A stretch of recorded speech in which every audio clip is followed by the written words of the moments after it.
Hi everyone, Jacqueline here. Hey, so today I want to plant some campfire roses.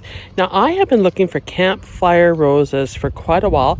I have heard that they're very popular. I've heard neighbors and stuff say how beautiful they are and how every year they try to find them. And it just so happened this year I lucked out and I found the last three at one of the garden centers. So I actually can show you what the flowers look like on a campfire rose. Now these flowers start out looking like this and then they turn into that. Isn't that beautiful? Now a little bit of information about campfire roses. These are a very disease resistant hardy rose. They're good for zones 3 to 7. They are going to get approximately 30 inches high and 46 inches wide. They recommend that the plant campfire roses, you want to plant them close together to make a statement. They tend to stay closer to the ground, and sometimes they have been found in roadsides where they've grown wild. So these are perfect for my zone 3 climate. I think they're gorgeous, and just looking at that flower and how pretty that is and how low it is, I think it will make a true statement in the garden. So we're going to plant 3 of these up. These roses will not require protection for the winter, which is great because with protecting miniature roses and some dianthias and probably a clematis, I think I've got enough stuff to protect. So it's nice to have some roses that will provide ample color in the garden and require a lot less maintenance, and that's what these do.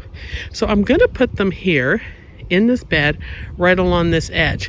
It does get some sun and some shade, and this is where last year I planted my cat's pajama catmint, and it did not do great. So 2 of them did not come back. 1 came back right over there. So it provides me with a perfect opportunity to go and put these in here and add some color to this bed. So that's what we're going to do. So we're going to dig these in and then I'll show you what they look like. I'm pretty excited about these, and I feel like they are going to be a welcome addition to provide some color at the back of the garden.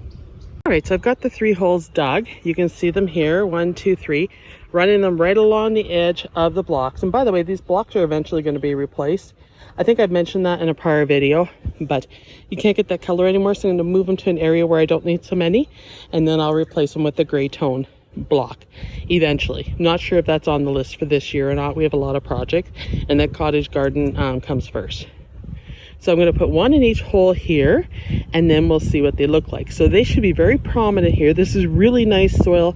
There is lots of mulch amendments in it, and I think they'll love it here, and they will get enough sun but not too much sun, which is what a rose requires. 6 to 8 hours of sun is lots for a rose. All right, so I have the 3 of them in. They're right along the border, and there's some coreopsis and some lilies behind them. Now, campfire roses were the first rose to be introduced through the Canadian Artists series of roses. Normally after a printing by the Roman Canadian artist of Tim Thompson. This is a hardy, well-colored rose. Its suggestion of vibrancy and ruggedness displayed in virtually all of the works of this famed artist.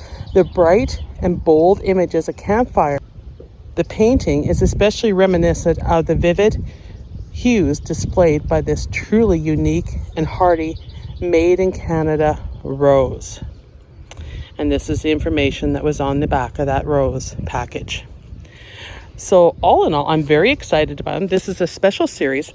There are other colors that are available in this series, but this is the only one I have seen here.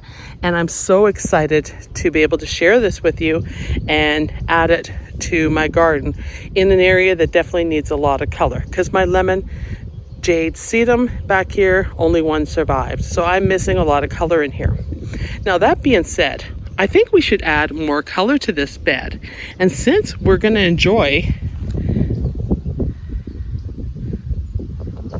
those shades of almost a yellowish pink, I would say ivory center, I think we should go ahead and we should add some color to accent that. And what I have up my sleeve, so to speak, or in my pocket, is Cosmos.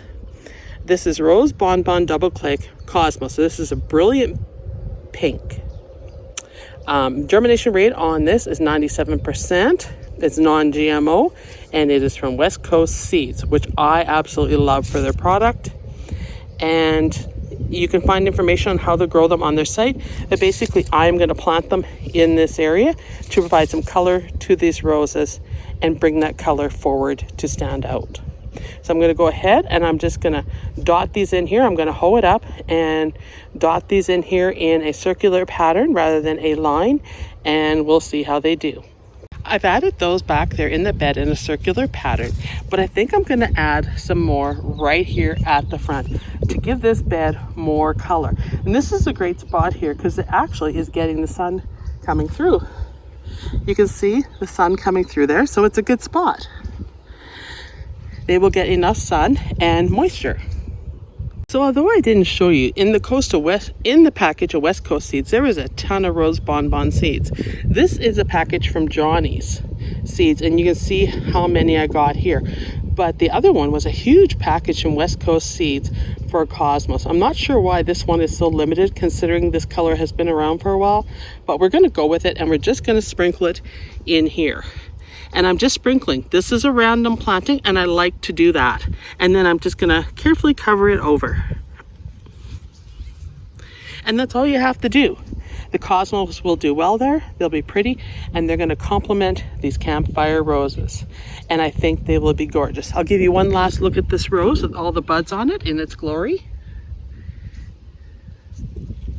And how big it is in my hand. And I think it's splendid. I hope you enjoyed this video, and I'll see you in the next one. And let me know if you have planted any Campfire Roses in your garden. Thank you, everyone. Bye.